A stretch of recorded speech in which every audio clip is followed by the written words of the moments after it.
Michael waited until the exact moment his wife was standing beside her father's coffin, 7 months pregnant, tears streaming down her face, surrounded by mourners in black. That was when he pulled her behind a tree and shoved divorce papers into her trembling hands. He told her she was boring. He told her the baby might not even be his. He told her she had nothing, no money, no job, no family. And then he walked away. He got in his car and drove off without looking back. Not once.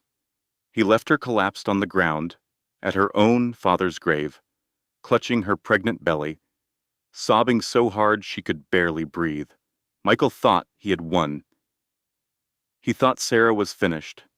He thought she would spend the rest of her life broken and begging. But what Michael did not know, what he could not have imagined in his worst nightmare, was that the quiet old man in that coffin, the man he always dismissed as average and unimportant, had been hiding a secret worth $800 million. And every single penny of it now belonged to Sarah. This is a story about betrayal, about greed, about a man who threw away the greatest blessing of his life, and a woman who rose from the ashes to become untouchable. Stay with us until the end. You do not want to miss what happens when Michael finally discovers the truth. This story carries a message we believe everyone needs to hear. Your worth is never determined by someone who chooses to leave. The people who walk away from you are not taking your value with them. They are walking away from their own blessing. And sometimes the most powerful thing you can do is not fight back, not seek revenge, but simply become so strong, so successful, and so at peace that the person who tried to destroy you becomes completely irrelevant to your story. If this message speaks to you, take a moment to like this video, leave a comment telling us where you are watching from, share it with someone who needs to hear this today, and subscribe so you never miss a story that could change the way you see your own life. Michael thought his wife would beg. He stood at the edge of the cemetery, watching Sarah from a distance, and he felt nothing. No guilt, no sadness, no love. He watched her standing beside her father's coffin, with her swollen, pregnant belly pressing against that loose black dress. And all he could think about was how tired he was of her, how tired he was of her crying, how tired he was of her needing him, how tired he was of pretending. Today was the day. He had made his decision weeks ago, but he had been waiting for the right moment. Some people might say that a funeral was the worst possible time to hand your husband, your pregnant wife, divorce papers. But Michael saw it differently. Sarah was already broken. Her father was dead. She was emotional and weak and vulnerable. She would sign the papers without a fight. She would let him go because she had no strength left to hold on. That was what Michael wanted. A clean break, a quick divorce. No drama, no lawyers, no long court battles. Just sign here, Sarah, and we are done. Hello, friends. Welcome to our story. Before we begin, please take a moment to like this video and subscribe to our channel. Also, tell us in the comments where you are watching from today. Maybe you are in Texas, Toronto, London, or Nairobi. We would love to know. Now, let us get back to the story. The cemetery was quiet except for the soft sound of people crying. It was a gray morning, and the sky looked like it might rain at any moment. About 50 people stood around the grave, all dressed in black, all looking sad. James Parker had been a well-liked man, not flashy, not loud, but kind and generous in a quiet way that people remembered. Sarah stood near the front, closest to the coffin. Her hand rested on her belly, and every few seconds she would feel the baby kick gently, as if the little one inside her was trying to say, "I am here, Mama. I am here. Do not be afraid." But Sarah was afraid.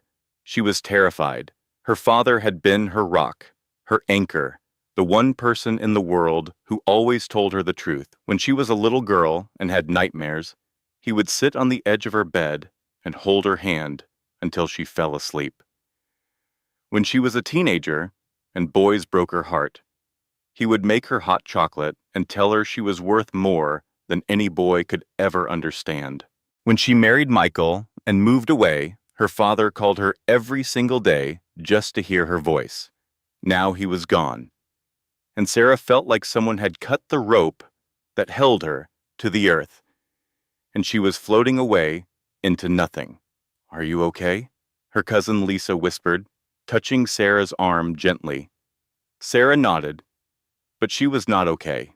She had not been okay since the hospital called 3 days ago and told her that her father had passed away peacefully in his sleep. Peacefully. As if there was anything peaceful about losing the person you loved most in the world. Sarah looked to her left, searching for Michael. He was supposed to be standing beside her. That was what husbands did at funerals. They stood beside their wives and held their hands and whispered, "I am here. Everything will be okay."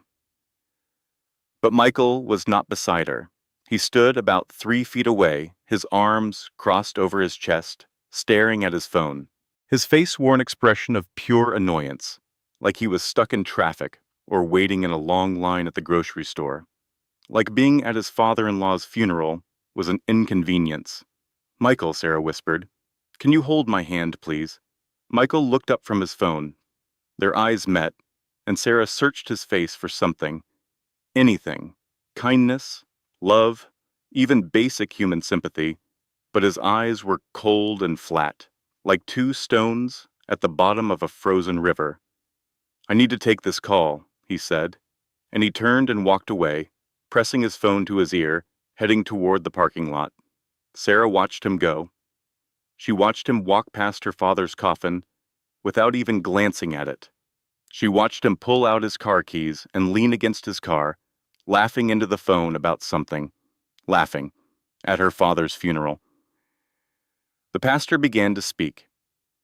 "We are here today to say goodbye to James Parker, a good man, a loving father, a quiet hero who touched more lives than he ever knew." Sarah tried to listen. She tried to be present for this final moment with her father, but the tears fell so fast and so hard that she could barely see. Her hands trembled as she held her belly, feeling the baby move restlessly inside her, as if the child could sense her mother's pain. "I am so sorry, Daddy," Sarah whispered so quietly that no one could hear. "I am so sorry you had to go." The funeral continued. One by one, people walked to the front and said kind things about James Parker. They talked about his generosity, his quiet wisdom, his love for his daughter. An old friend from college told a story about how James had once driven 4 hours in a snowstorm to help him fix a broken furnace. A neighbor described how James would mow her lawn every week after her husband passed away, never asking for anything in return. Sarah cried through all of it, and Michael never came back. After the pastor finished, people lined up to offer Sarah their condolences. They hugged her carefully, mindful of her pregnant belly. They said things like, "Your father was a wonderful man, and stay strong, dear, and he is in a better place now." Sarah tried to smile and say thank you, but each hug reminded her that her father would never hug her again. Each kind word reminded her of all the kind words her father would never say. Then, she saw Michael walking back from the parking lot. Finally, she thought, finally he is coming to be with me. But Michael did not come to comfort her. He walked straight up to her, with that same cold expression on his face, and said, "Sarah, we need to talk. Right now." Sarah blinked. "Now?" she asked. "Michael, the funeral is not even over. They have not lowered the coffin yet. Can it wait?" "No," Michael said. "It cannot wait. Come with me." Something in his voice made Sarah's blood run cold. It was not anger exactly. It was something worse. It was finality, like a door slamming shut. She followed him, walking slowly, because her belly was heavy and her feet ached in her flat black shoes. Michael led her behind a large oak tree, away from the other mourners, where no one could see them clearly. Sarah's heart pounded. "What is going on?" she asked. "Michael, you are scaring me." Michael reached into his jacket pocket and pulled out a brown envelope. He did not look at her face. He just stared at the envelope like it was the most interesting thing in the world. "I want a divorce," he said.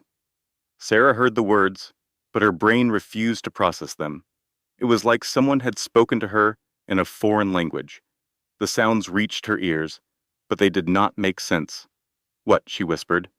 "You heard me," Michael said, still not looking at her. "I want a divorce. I am done with this marriage." Sarah felt the ground tilt beneath her feet. She reached out and grabbed the trunk of the oak tree to steady herself. Her other hand went instinctively to her belly, as if she could shield her baby from what was happening. "But why?" her voice cracked. "Michael, what are you talking about? We are having a baby. We are supposed to be a family." "That is the thing," Michael said, and now he finally looked up at her. His eyes were like ice. Two cold, dead things, set in a face she used to love. "I am not even sure that baby is mine." The words hit Sarah like a physical blow. She gasped and stumbled backward. "How can you say that?" she cried. "You know I have never been with anyone else. You know this baby is yours.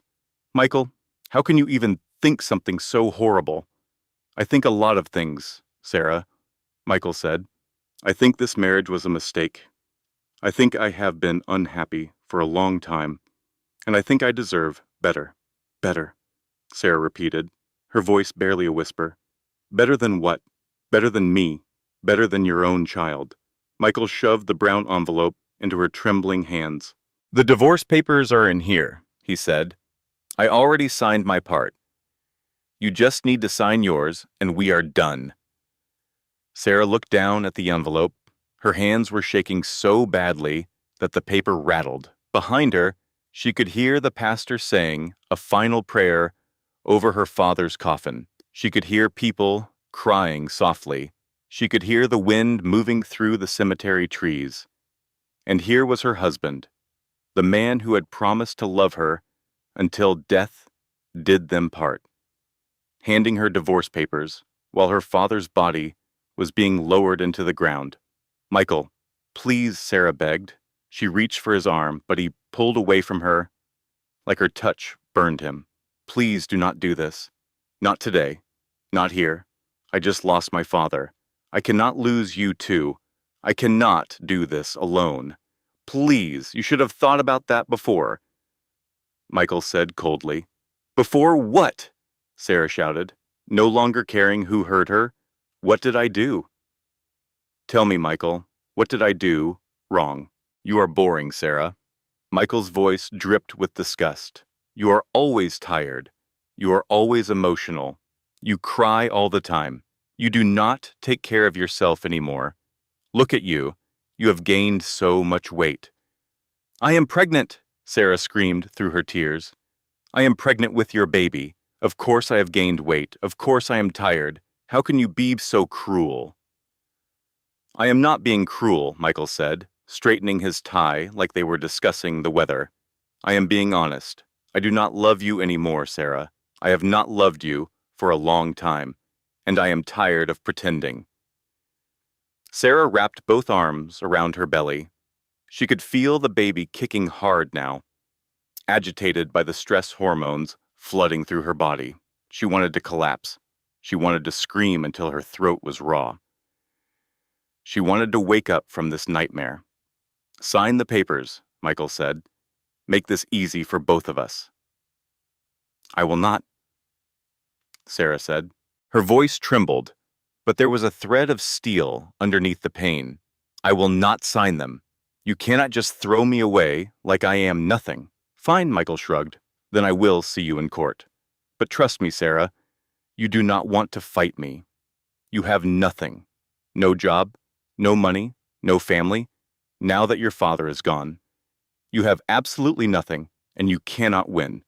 Each word was a knife. And the worst part was that he was right. Sarah had quit her job 6 months ago because Michael told her to stay home and rest during her pregnancy. He said he would take care of everything. He said she did not need to work. And she had believed him because she trusted him, because she loved him. "How can you do this to me?" Sarah sobbed. "How can you be so heartless?"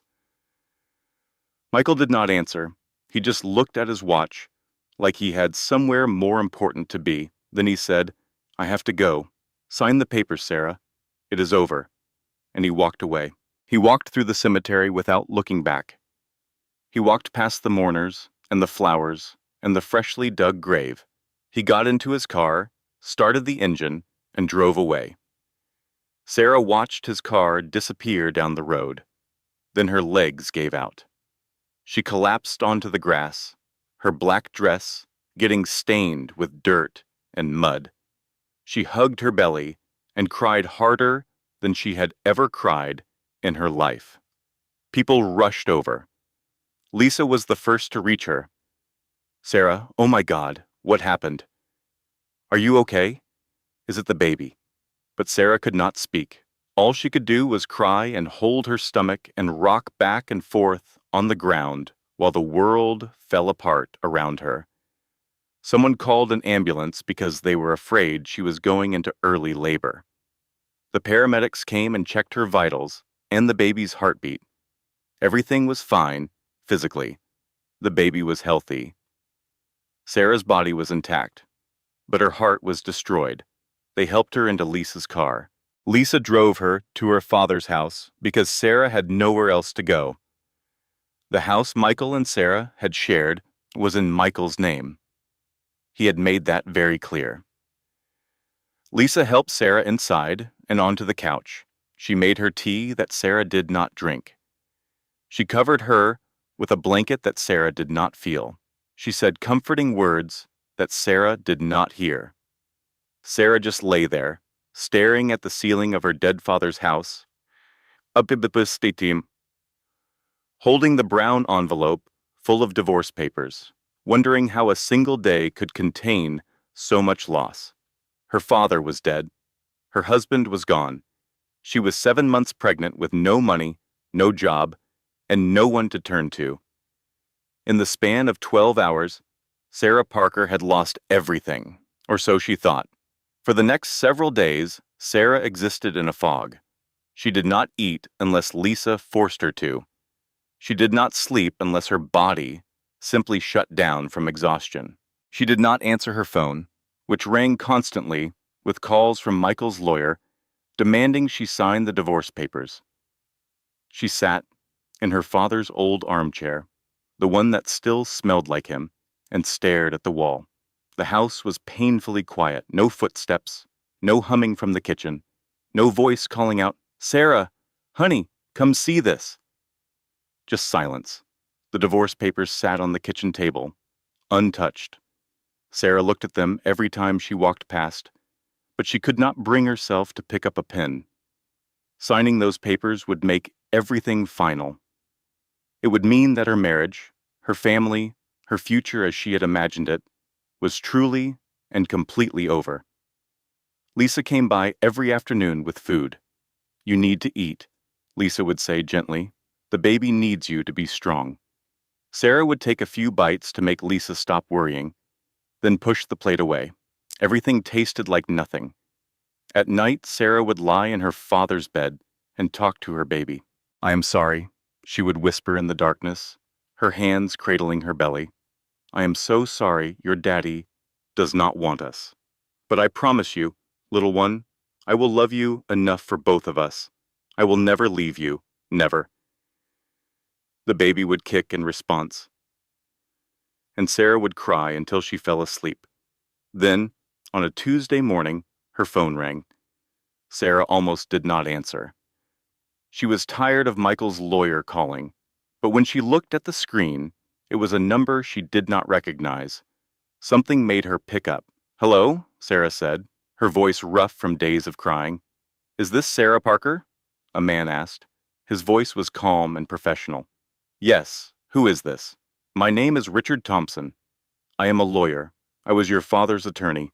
I am very sorry for your loss, Mrs. Parker. Sarah felt fresh tears forming. Thank you, she whispered. Mrs. Parker, I need you to come to my office as soon as possible. There are some very important matters regarding your father's estate that we need to discuss. Sarah frowned. Estate. My father did not have an estate. He just had this house and maybe a small savings account. There was a pause on the other end. Then Mr. Thompson said, very gently, Mrs. Parker, please trust me. You need to come to my office today. This is extremely important. Something in his voice, a quiet urgency that was impossible to ignore, made Sarah pay attention. She wrote down the address. It was in the business district downtown, in one of those tall glass buildings where only the most expensive lawyers had their offices. Sarah felt a knot of anxiety in her stomach. Why would her father, a man who drove a 10-year-old car and lived in a modest 3-bedroom house, have a lawyer in the most expensive part of the city? She forced herself to shower, to put on a clean blue dress that fit over her belly, to brush her hair. She did not bother with makeup. What was the point? The drive took 30 minutes. Sarah parked in the underground garage and took the elevator to the 15th floor. The law office was beautiful. Marble floors, leather furniture, oil paintings on the walls. A young receptionist smiled at her warmly.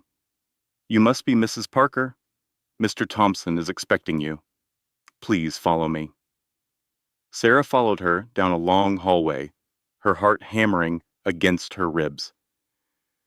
The receptionist opened a heavy wooden door. Mr. Thompson, Mrs. Parker is here. Thank you, Jessica. Sarah walked into a massive corner office with floor-to-ceiling windows overlooking the entire city. Behind an enormous mahogany desk sat a man in his 60s with silver hair and kind, intelligent eyes. He stood immediately when he saw her and walked around the desk to shake her hand. Ms. Parker, thank you so much for coming. Please sit down. Make yourself comfortable. Sarah lowered herself into a leather chair. Mr. Thompson sat across from her, not behind his desk, but in a matching chair, like they were two friends having a conversation. Can I get you anything? He asked. Water. Tea. No, thank you. Sarah's mouth was dry, but she was too nervous to drink anything. Mr. Thompson, what is this about? Is there a problem with my father's house? Do I owe money? Mr. Thompson smiled gently. No, Mrs. Parker, nothing like that. In fact, quite the opposite. He paused, studying her face carefully. Then he said, Mrs. Parker, did your father ever talk to you about his work? Yes, Sarah said. He worked with computers. He was some kind of programmer. He mostly worked from home. Did he ever mention a company called Technova Solutions? Sarah thought for a moment. No, I do not think so. Why? Mr. Thompson leaned forward. Mrs. Parker, your father was not just a computer programmer. He was one of the co-founders of Technova Solutions. It is one of the largest technology companies in the world. Sarah stared at him. The words entered her ears, but refused to arrange themselves into anything that made sense. I am sorry, she said. What did you just say? Your father, James Parker, started Technova Solutions 25 years ago with his college roommate. They built it from nothing. They created software that transformed how businesses operate across the globe. The company is now worth over $12 billion. Sarah shook her head. No, that cannot be right. My father lived in a small house. He drove an old car. He wore the same jacket for years. He was just a regular person. That is because he was the most humble man I have ever known, Mr. Thompson said. He did not care about showing off his wealth. He cared about you. He wanted you to grow up normal. He wanted you to know the value of hard work and kindness, not the value of a dollar. But why did he not tell me?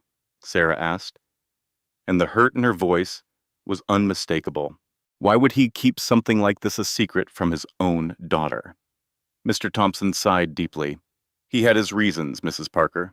Good reasons.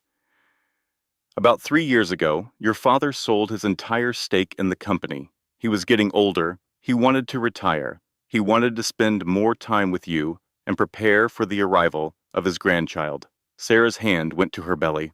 Her father had been so excited about the baby. He had already bought a little stuffed bear and a set of tiny socks. When he sold his stake, Mr. Thompson continued, he received a very large sum of money. How much? Sarah whispered. Mr. Thompson opened a leather folder and slid a document across the table. Sarah looked down at it. At the bottom of the page was a number. She read it once, then twice, then 3 times. $800 million. The room tilted. Sarah gripped the arms of the chair. That cannot be real, she said. It is very real, Mr. Thompson said. And according to your father's will, every single penny belongs to you. You are his only child, his only heir. Sarah could not breathe. She literally could not draw air into her lungs.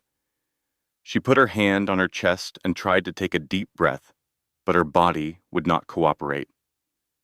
Mrs. Parker, are you all right? Mr. Thompson asked, rising from his chair. Should I call a doctor? I am okay, Sarah managed. I just cannot believe this. Why did he keep this from me?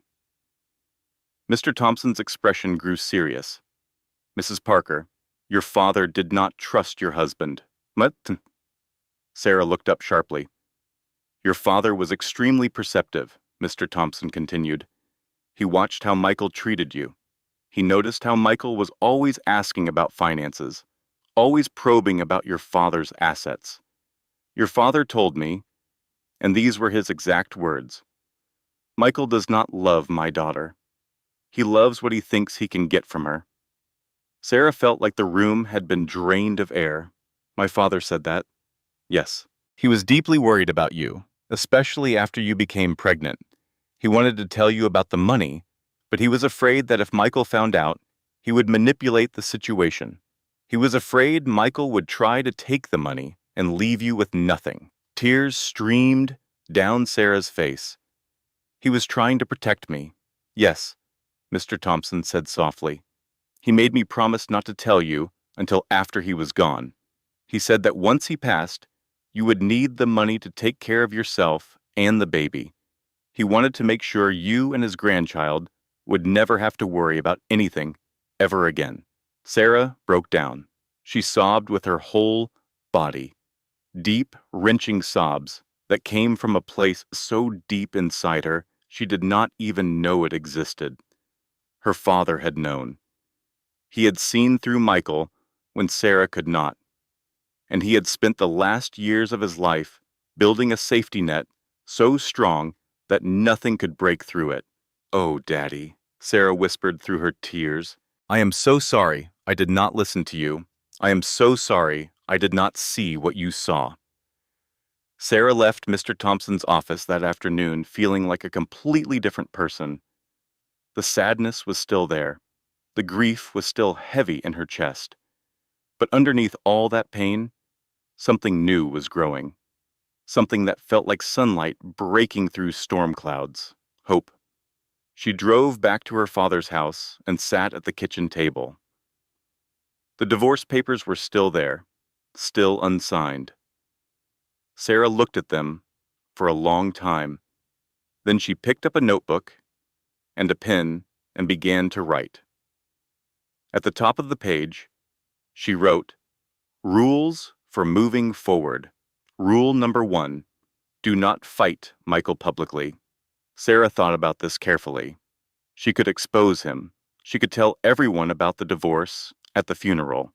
She could make him look like the terrible person he was. But what would that accomplish? It would create drama and stress was dangerous for the baby. No, Sarah would take the high road. She would be quiet and strategic. Rule number 2, do not tell anyone about the money. This was the most critical rule. Mr. Thompson had warned her about this. If Michael discovered the inheritance before the divorce was finalized, he would make her life a living nightmare. He would drag her through court for years trying to claim a portion of the fortune. The money was her protection. It was her baby's future. It had to remain secret. Rule number 3, protect the baby above everything else. Everything Sarah did from this moment forward had to serve one purpose: keeping her child safe, healthy, and loved. Rule number 4, start completely over. Sarah could not stay in her father's old house. Every room was filled with memories that made her cry. She needed a fresh beginning, a new place where she could build a new life from the ground up. She looked at her list and felt something she had not felt in a very long time: control. She was taking control of her own story. She picked up her phone and called Mr. Thompson. "I have made my decision," Sarah said. "I am going to sign the divorce papers." There was a brief silence. "Are you sure?" Mr. Thompson asked. "Yes. Michael wants a divorce." "Fine. He can have it, but I have conditions. I am listening. I want full custody of the baby. No joint custody, no visitation rights, unless he proves in court that he is a fit father. And I want it in writing that he is giving up all parental rights voluntarily." "That is very smart," Mr. Thompson said, and Sarah could hear the respect in his voice. If he signs that document, he cannot come back later and try to take the child. "Exactly," Sarah said. "And one more thing. I want to move. Mr. Thompson, my father apparently owned properties. Is there somewhere I can go? Your father owned a beautiful estate about an hour outside the city, 10 acres of land, very private, very secure. I can arrange for you to see it tomorrow." "Please do that," Sarah said. The next morning, Mr. Thompson drove Sarah to the estate. As they approached the property and turned through the iron gates, Sarah gasped. The house was enormous, 3 stories of beautiful stone with tall windows that caught the morning light. A wraparound porch with white columns, rolling green lawns stretching in every direction, ancient oak trees standing like sentinels along the driveway, a flower garden bursting with color, even a small pond with a wooden bench beside it. "My father owned this," Sarah whispered. "He bought it 5 years ago," Mr. Thompson said. "He told me he planned to retire here. He wanted it to be a place where you and your family could visit, where his grandchildren could run and play safely." Sarah pressed her hand against the car window, staring at the house through blurred eyes. Her father had been planning for this, planning for her, planning for the baby, and he never got to see any of it come true. "I want to live here," Sarah said quietly. "This is where I will raise my child." "Then it is yours," Mr. Thompson smiled. Over the following 2 weeks, Sarah transformed the estate into a home. She hired a cleaning crew to scrub every surface until it gleamed. She hired movers to transport her belongings from her father's old house. She worked with an interior designer to create a nursery that was warm and beautiful, painted in soft blue, with white clouds on the ceiling, a hand-carved wooden crib, shelves lined with books and stuffed animals. She also hired a professional security company. They installed cameras around the entire property and stationed 2 guards at the gate around the clock. "No one enters this property without your explicit permission," the head of security told her. "You and your baby will be completely safe here." Sarah also took Mr. Thompson's advice and began seeing a therapist. Her name was Dr. Williams, and she was kind and direct in equal measure. "You have been through tremendous trauma," Dr. Williams told Sarah during their first session. "Losing your father, being abandoned by your husband during pregnancy. These are serious emotional wounds, and they need proper care. Asking for help is not weakness, Sarah. It is one of the bravest things a person can do." Through therapy, Sarah began to process the hurricane of emotions that had been tearing through her for weeks. She learned that it was okay to be angry at Michael, She learned that grief was not a straight line, but a winding road with good days and terrible days. She learned that she did not have to be perfect. She just had to keep going. Slowly, day by day, Sarah began to heal. She took long walks around the estate every morning. She ate nutritious meals. She slept better. She talked to her baby constantly. "We are going to be okay," she would say, rubbing her belly as she walked past the pond.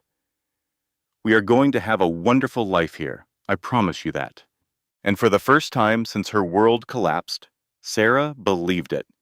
While Sarah was quietly rebuilding her life, Michael was discovering that the grass on the other side was not greener at all.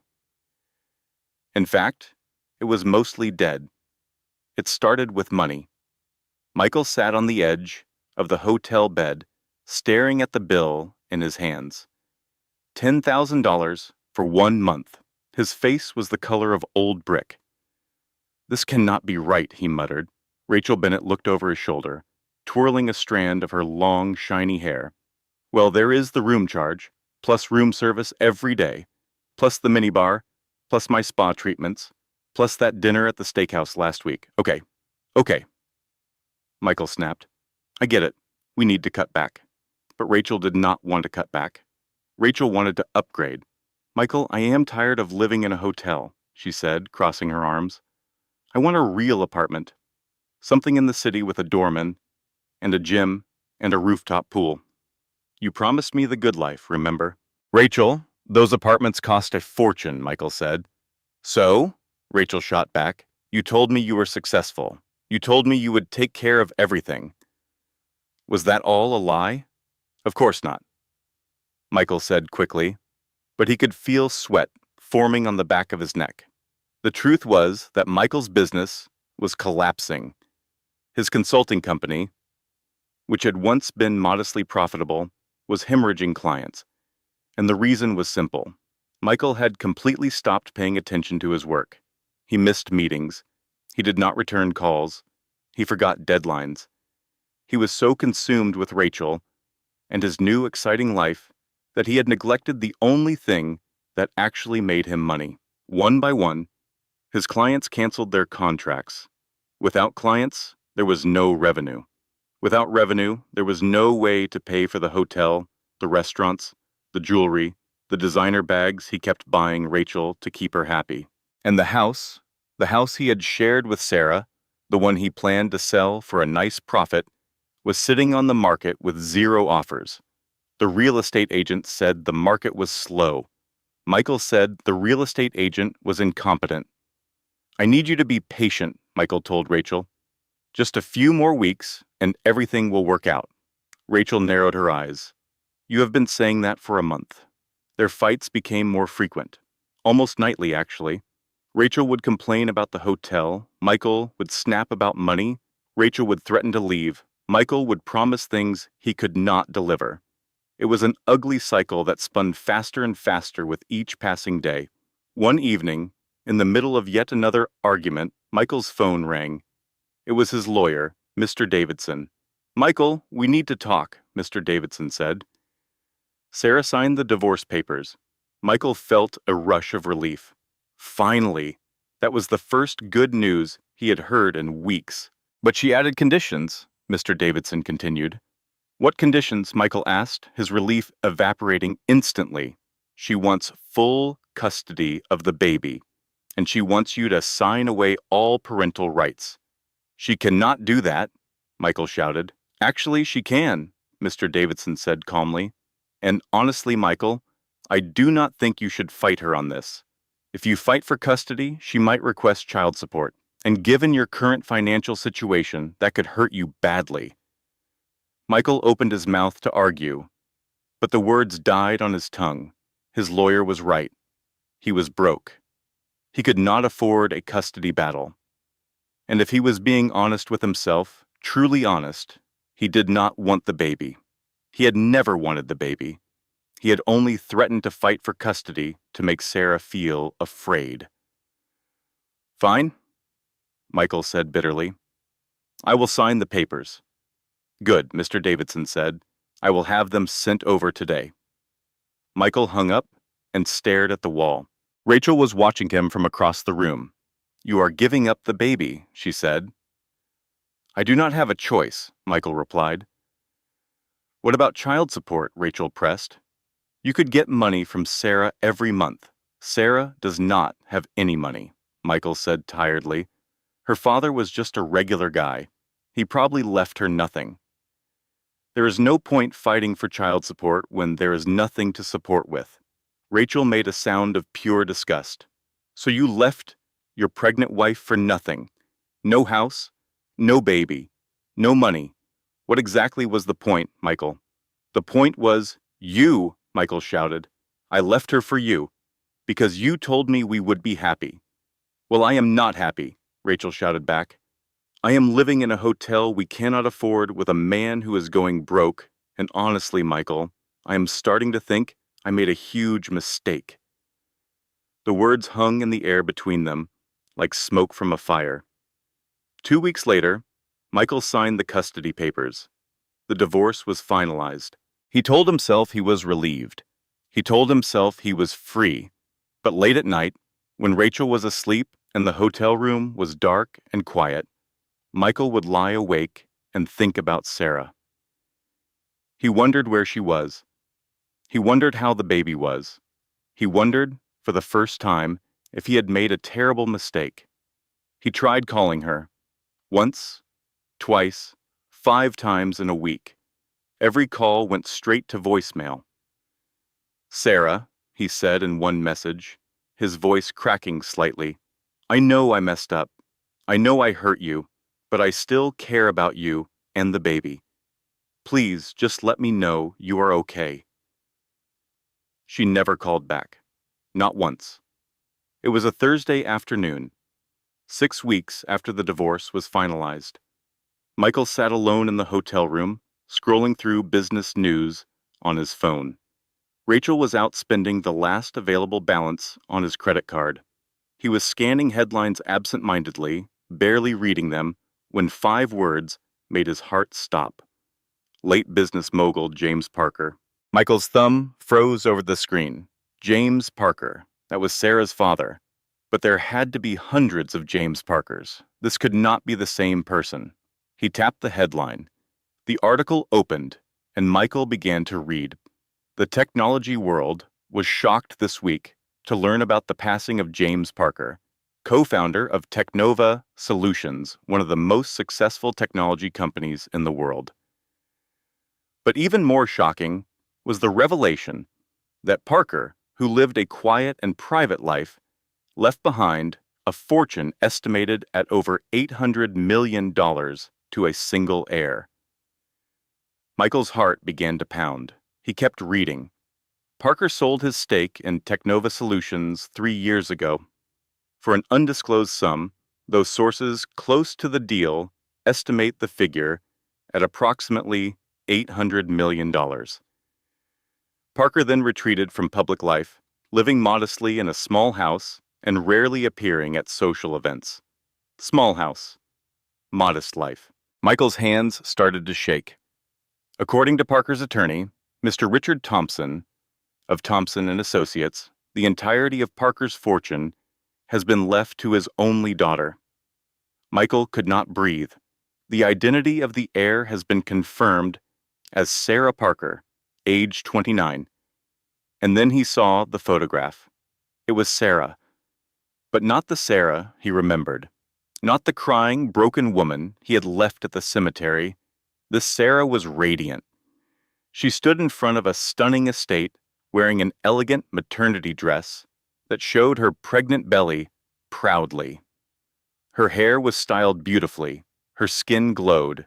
She wore a small, peaceful smile that spoke of someone completely at ease with her place in the world. The caption read, Sarah Parker, heir to the $800 million Parker fortune, photographed at her late father's private estate. Michael dropped the phone. It bounced off his knee and landed face up on the carpet. Sarah's glowing photograph staring back at him. "No," Michael whispered. "No, no, no. This cannot be real. This cannot be happening. $800 million. His ex-wife, the woman he had called boring, the woman he had thrown away like yesterday's newspaper, was worth $800 million. He had divorced one of the richest women in the country. He had given up his parental rights to the child of one of the richest women in the country. He had done this voluntarily. Enthusiastically, he had walked away laughing. Michael stood up so fast that he knocked over the bedside lamp. It crashed to the floor and shattered, but he did not notice. His entire body was shaking, his vision blurred. He thought he might vomit. At that exact moment, the hotel room door opened, and Rachel walked in carrying 4 shopping bags. "Michael, you will not believe the sale they were having at." She stopped mid-sentence when she saw his face. "What is wrong? You look like you have seen a ghost." Michael could not speak. He just stood there, his mouth opening and closing, no sound coming out. Rachel dropped the bags and walked over. She picked up his phone from the floor. She read the headline. She scrolled down. She saw Sarah's photograph. And then Rachel screamed. It was a scream that probably could be heard 3 floors in every direction. $800 million, Rachel shrieked. Sarah has $800 million. What followed was the worst fight of their relationship. They screamed at each other for over an hour. Rachel called Michael the biggest idiot in the world. Michael blamed Rachel for pushing him to get the divorce. Rachel said if she had known about the money, she would have told him to stay married and just have an affair on the side. Michael said that was disgusting. Rachel said he had no right to act moral after what he did at the funeral. Back and forth they went, hurling accusations and blame like weapons. And underneath all the shouting was the same terrible realization. They had lost. They had gambled on cruelty and selfishness, and they had lost everything. Finally, Michael grabbed his car keys. "Where are you going?" Rachel demanded. "To see Sarah," Michael said. "I need to fix this." He drove like a madman, running yellow lights, ignoring speed limits until he found the estate. The iron gates were closed. A security guard stepped out of a booth. "I am here to see Sarah Parker," Michael said, trying to control his breathing. "I am her husband. I mean, her ex-husband." The guard checked his clipboard. "I am sorry, sir. You are not on the approved visitor list." Michael begged. He pleaded. He raised his voice. A second guard appeared, larger and less sympathetic than the first. "Sarah," Michael yelled toward the mansion. "Sarah, I know you can hear me. Please, I made a mistake. I am sorry. I love you. I never stopped loving you. Please, Sarah. Please." His voice echoed across the grounds and disappeared into silence. No one came to the door. The guards told him to leave, or they would call the police. Michael got back in his car and sat there for 5 minutes, staring at the mansion through the iron gates, hoping for a miracle that did not come. What Michael did not know was that Sarah was watching from an upstairs window. She could see him at the gate. She could faintly hear his voice carried on the wind, and she felt nothing. No anger, no sadness, no satisfaction, nothing. She put her hand on her belly, felt her baby kick, and closed the curtain. Then she went downstairs to have lunch. 2 days after being turned away from the estate, Michael sat in his lawyer's office with wild eyes and a desperate plan. "I want to reverse the divorce," Michael said. Mr. Davidson stared at him. "You cannot reverse a divorce because you changed your mind, Michael." "Why not?" "People make mistakes." Mr. Davidson took off his glasses. "Michael, if you go into court and tell a judge that you want to reverse your divorce because you just discovered your ex-wife is wealthy, do you know what will happen?" "What?" "The judge will laugh at you and then dismiss your case." Michael's face reddened, but he pressed on. "What about the baby? I gave up my parental rights. Can I get them back?" "You signed legal documents," Mr. Davidson said slowly. "You stated in writing that you did not want to be the child's father." I changed my mind, Michael said stubbornly. The law does not care that you changed your mind, Mr. Davidson replied. You made your choice. There was a long, painful silence. I cannot help you with this, Mr. Davidson said finally, and I will not help you with this. What you are trying to do is wrong, and any judge in this country will see through it immediately. Michael stormed out. He found another lawyer, a man named Mr. Hayes, who was willing to take his money and file a petition for joint custody of the unborn child. They went to court 3 weeks later. Sarah arrived with Mr. Thompson and 2 additional lawyers from his firm. She wore a beautiful maternity dress and looked calm, composed, and strong. Her belly was very large now. She was 8.5 months pregnant. Michael arrived with Mr. Hayes. He wore his best suit, which had started to look worn at the cuffs, and tried to project confidence. But inside, he was terrified. The judge was a woman in her 60s named Judge Harrison.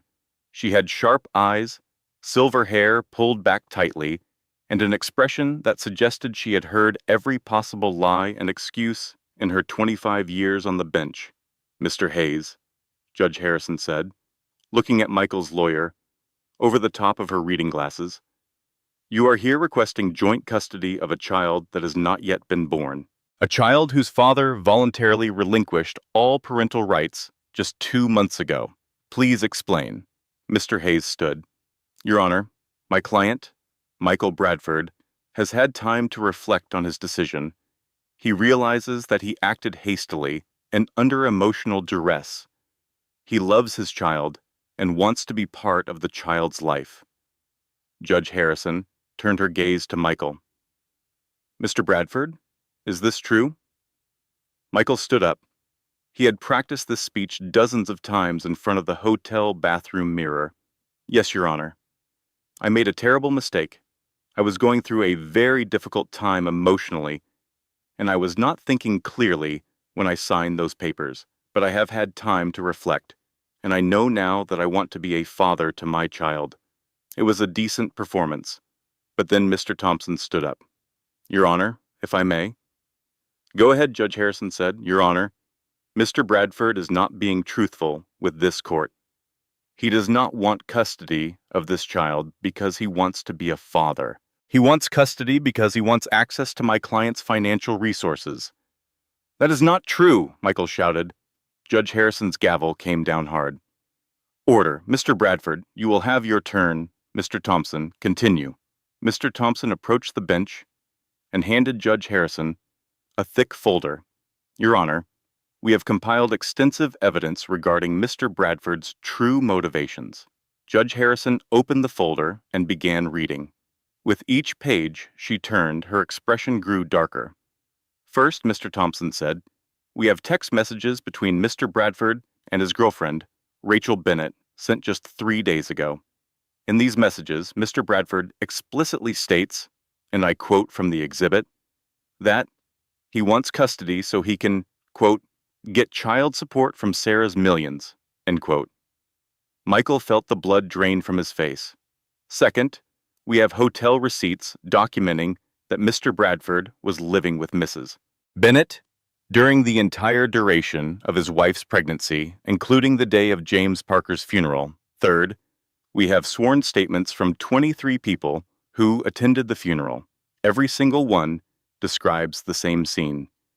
Mr. Bradford pulling his pregnant wife aside while her father's coffin was being lowered into the ground and handing her divorce papers. Multiple witnesses describe Mrs. Parker collapsing on the ground in distress. Multiple witnesses confirm that Mr. Bradford walked away without looking back. The courtroom was completely silent. Michael wished he could disappear. And finally, Mr. Thompson said, we have Mr. Bradford's own signed declaration from 2 months ago in which he voluntarily surrendered all parental rights. In that same document, he questioned whether the child was even his, despite having no evidence whatsoever of infidelity on Mrs. Parker's part. Judge Harrison closed the folder. She looked at Michael, and her eyes were colder than anything he had ever seen. Mr. Bradford, she said slowly, Is everything in this folder true? Michael looked desperately at Mr. Hayes, but his lawyer had nothing to offer. No objection, no strategy, no words. I can explain, Michael stammered. Please do, Judge Harrison said. Explain to me why you divorced your pregnant wife at her father's funeral. Explain why you questioned your own child's paternity. Explain why you gave up your parental rights. And explain why, 2 months later, after discovering your ex-wife inherited a fortune, you suddenly want to be a devoted father. Michael opened his mouth. Nothing came out. Judge Harrison nodded, as if his silence confirmed everything. Mr. Bradford, I have been on this bench for 25 years. I have seen many cases, heard many stories, but I have rarely encountered someone whose behavior so clearly demonstrates that a child's well-being is not their concern. Every action you have taken, from the divorce at the funeral to the custody petition, filed 3 days after learning about the inheritance, points to one motivation: greed. Your petition for joint custody is denied. Furthermore, I am issuing a restraining order. You are to have no contact with Mrs. Parker or her child unless she explicitly requests it. Any violation will result in contempt charges. Do you understand? Yes, Your Honor, Michael whispered. I cannot hear you, Judge Harrison said. Yes, Your Honor, Michael said louder, his voice cracking. Mrs. Parker? Judge Harrison said, turning to Sarah with an entirely different expression, one of warmth and respect. You have full custody from the moment of birth. Mr. Bradford has no rights, no visitation, and no claim to your child. This court wishes you and your baby all the best. Thank you, Your Honor, Sarah said softly. Michael walked out of the courtroom in complete humiliation. People in the hallway stared. They had heard everything through the open doors. They knew exactly what kind of man he was. 6 weeks after the court hearing, on a beautiful spring morning when the trees on the estate were exploding with pink and white blossoms, Sarah gave birth to a healthy baby boy. The delivery was long and difficult. 14 hours of labor, but Sarah was strong, stronger than she had ever been. And when the doctor finally placed her son in her arms, Sarah looked down at his tiny red face and felt a love so enormous, so overwhelming, so all-consuming that she thought her heart might actually burst. "Hello, little one," she whispered, tears of pure joy streaming down her cheeks. "I am your mama.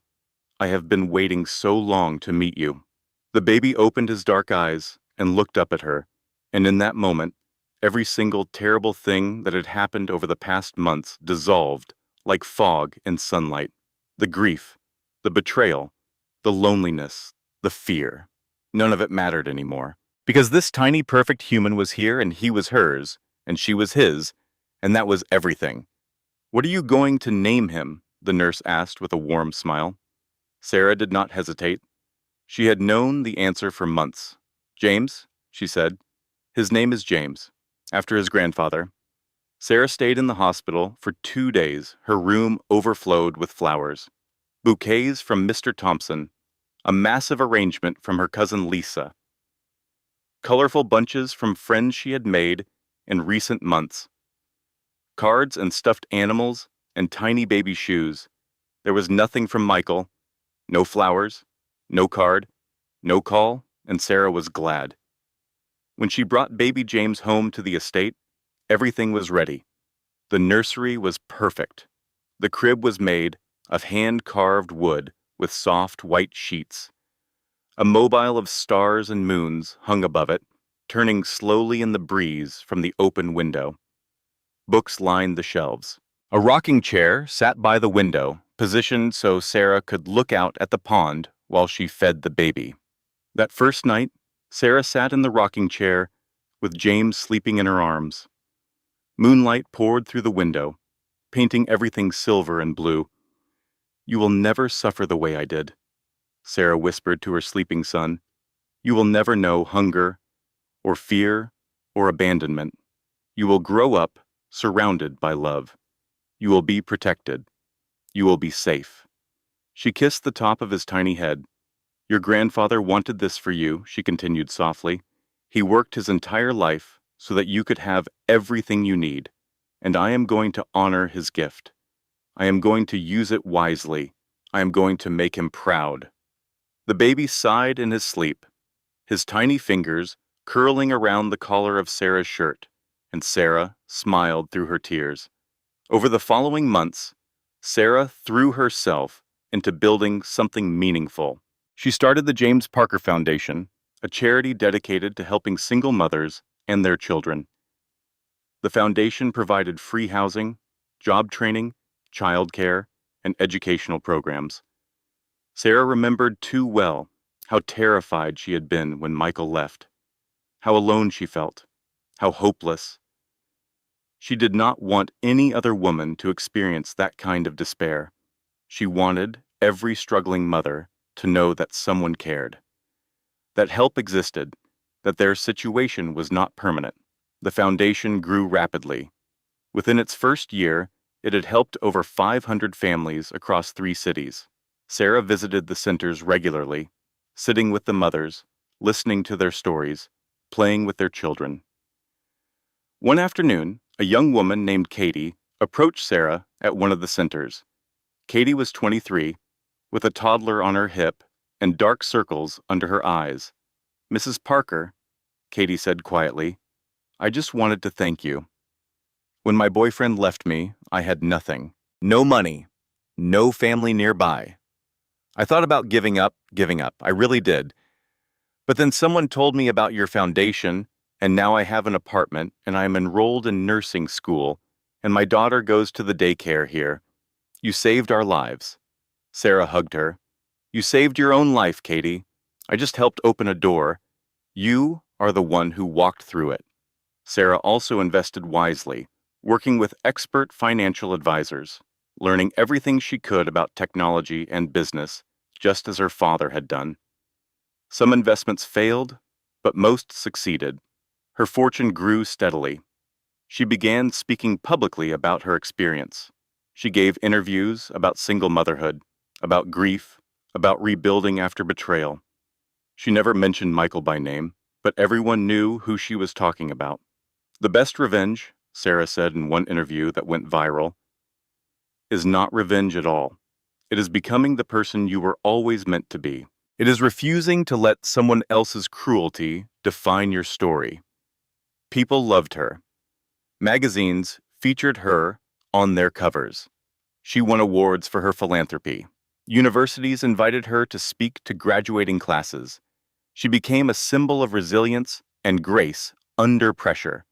And through it all, little James grew strong and happy and full of wonder.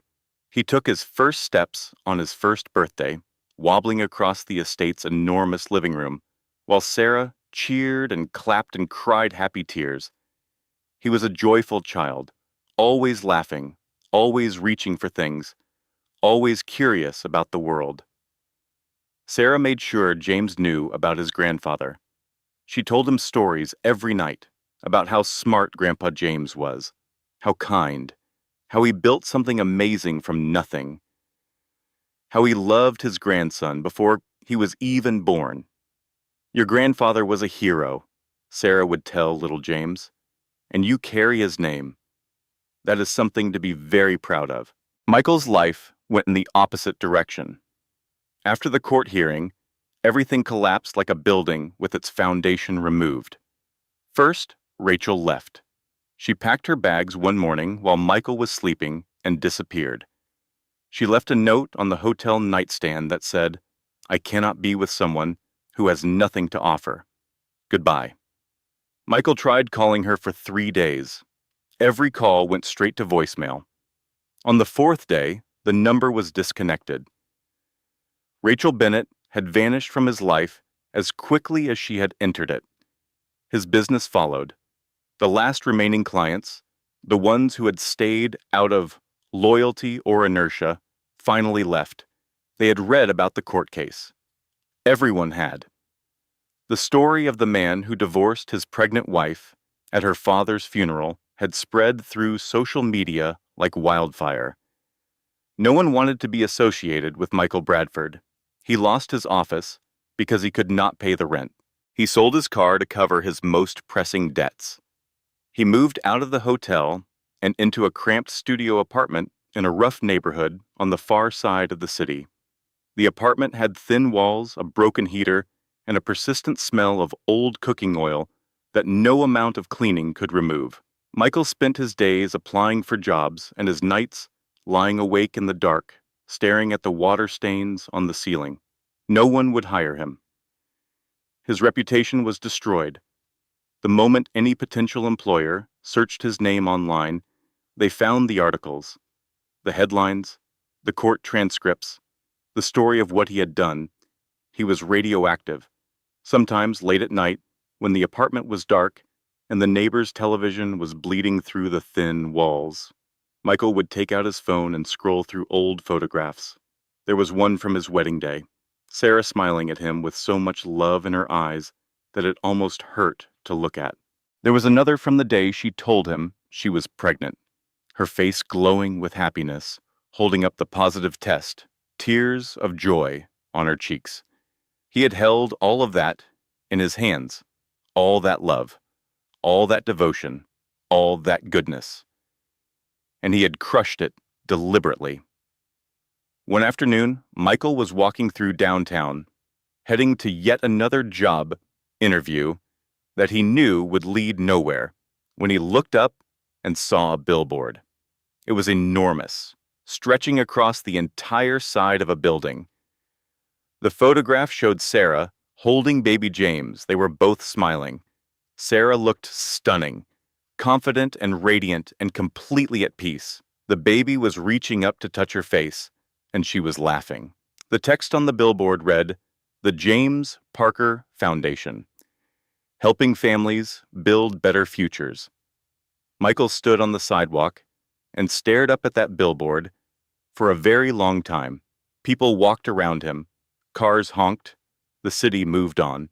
But Michael just stood there, looking up at the woman he had thrown away and the child he had abandoned, and felt tears running down his face. He could not escape her. She was everywhere now, on billboards and magazines, on television news programs discussing her charity work and her investment strategies and her vision for helping struggling families. Every article was a reminder of what he had lost. Sarah Parker invests $50 million in groundbreaking new technology startup. Parker Foundation opens 10th Family Center across the country. Sarah Parker named Philanthropist of the Year. Each headline was a knife. Each photograph was salt in an open wound. Michael began to understand something that he had never understood before. Something that his arrogance and selfishness had blinded him to for years. Sarah had never been boring. She had been kind. She had never been weak. She had been patient. She had never been worthless. She had been the most valuable thing in his life, and he had been too stupid and too cruel to see it. And now it was too late. The divorce was final. The custody papers were signed. The restraining order was in effect. There was no door left to knock on, no bridge left to cross, no second chance left to beg for. Michael Bradford had gotten exactly what he deserved. Nothing. It was a warm summer evening, almost a year after little James was born. The estate was bathed in golden light as the sun sank toward the horizon, turning the pond into a mirror of orange and pink. Sarah sat on the porch in a rocking chair, watching her son toddle across the lawn. James was walking now, unsteady but determined, his chubby legs carrying him from one adventure to the next. He was chasing a butterfly, his arms outstretched, laughing that pure belly laugh that only toddlers can produce. Lisa sat beside Sarah, sipping iced tea. "He looks just like your father," Lisa said softly. Sarah smiled. "I know. Sometimes, when the light hits his face a certain way, I see Daddy so clearly that it takes my breath away." They sat in comfortable silence for a moment, watching James stumble and fall onto the soft grass, then pick himself right back up and keep going. Your dad would be so proud of you, Lisa said. Not just the foundation, not just the money, the way you handled everything, the way you kept your dignity when you had every right to lose it. Sarah rocked slowly in her chair. You know what I think about sometimes, she said. I think about that day at the cemetery. I think about standing behind that oak tree, holding those divorce papers, feeling like the ground had opened up beneath me. I was so convinced that my life was over. I thought I had lost everything. I thought I was completely alone in the world. Lisa reached over and squeezed her hand. But I was wrong, Sarah continued. I was not alone. Daddy was still with me. He had been preparing for that moment for years, building a safety net I did not even know existed. And the baby, she looked out at James, who was now sitting in the grass examining a dandelion with intense concentration. The baby was with me the whole time, kicking, moving, reminding me that I had something to live for. Sarah paused, watching a bird land on the edge of the pond. I used to think Michael broke me, she said quietly, but he did not. He removed himself from my life, and that turned out to be the greatest gift anyone ever gave me. Not the money, not the house, not any of that. The gift was freedom. Freedom to become who I was supposed to be without someone constantly telling me I was not enough. Lisa wiped a tear from her cheek. When did you get so wise? Sarah laughed. Therapy. Lots and lots of therapy. They both laughed. And the sound carried across the lawn to where James was sitting. The little boy looked up at the sound of his mother's laughter and grinned, revealing 4 tiny teeth. Then he pulled himself to his feet and toddled toward her as fast as his little legs could carry him. Mama, James called out. Mama, mama, mama. Sarah stood up and caught him just as he reached the porch steps. She scooped him into her arms and held him close, burying her face in his soft hair that smelled like baby shampoo and grass and sunshine. Hello, my sweet boy, she whispered. Did you have fun chasing butterflies?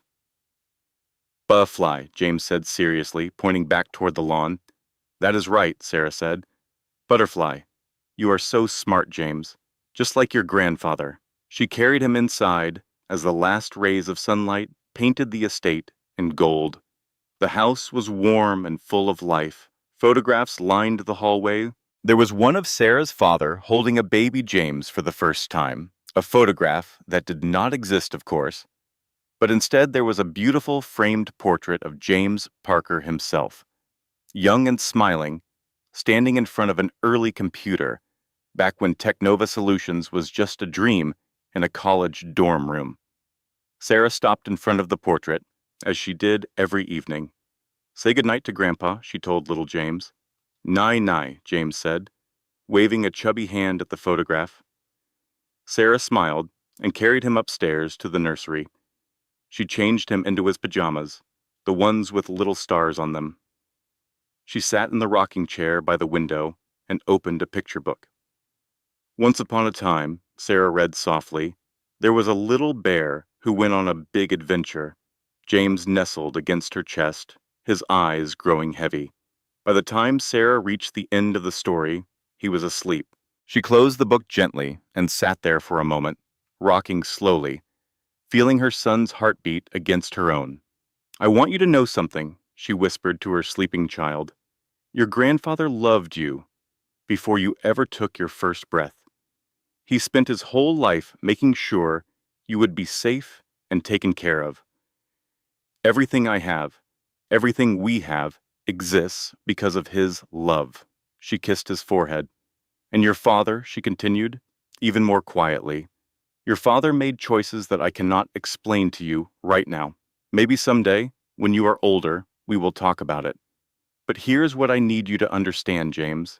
Your worth is not determined by who stays and who leaves. Your value is not measured by someone else's inability to see it. You are precious. You are loved. You are enough. You have always been enough.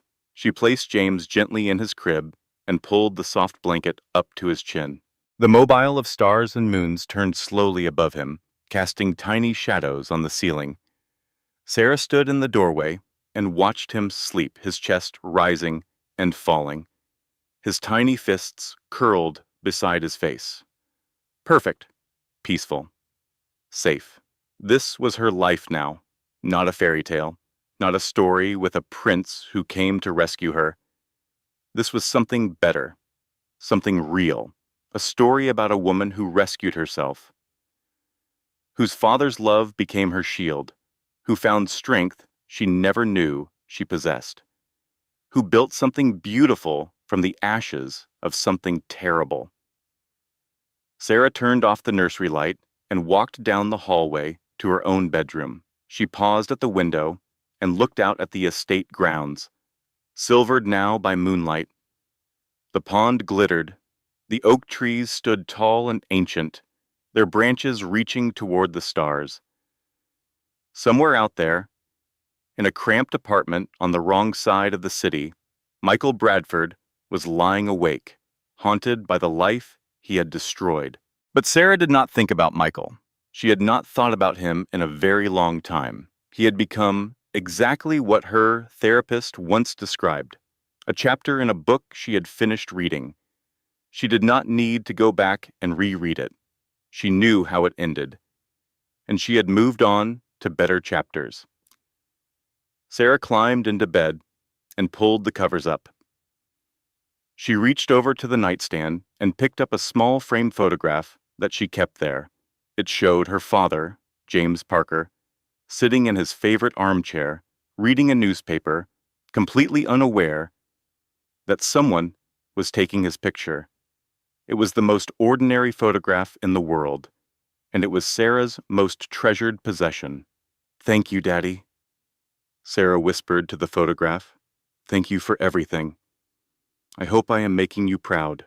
She placed the photograph back on the nightstand, turned off the lamp, and closed her eyes. Outside, the wind moved gently through the estate's ancient trees, and somewhere in the distance, a night bird sang. Sarah Parker slept peacefully. Her son slept peacefully beside her in the next room. They were safe. They were loved. They were free. And that, friends, is the end of our story. Remember this: your worth is not determined by who stays or who leaves. Your value is not measured by someone else's inability to see it. Sometimes the people who walk away from you are actually walking away from their own blessings. Sometimes being underestimated is the greatest gift, because it gives you the freedom to rise without anyone watching. And sometimes the best revenge is not revenge at all. It is becoming so successful, so happy, so completely at peace, that the person who hurt you becomes nothing more than a distant memory. Thank you for watching. If this story touched your heart, please like this video, subscribe to our channel, and share it with someone who needs to hear this message today. Tell us in the comments, what would you have done in Sarah's situation? We would love to hear from you.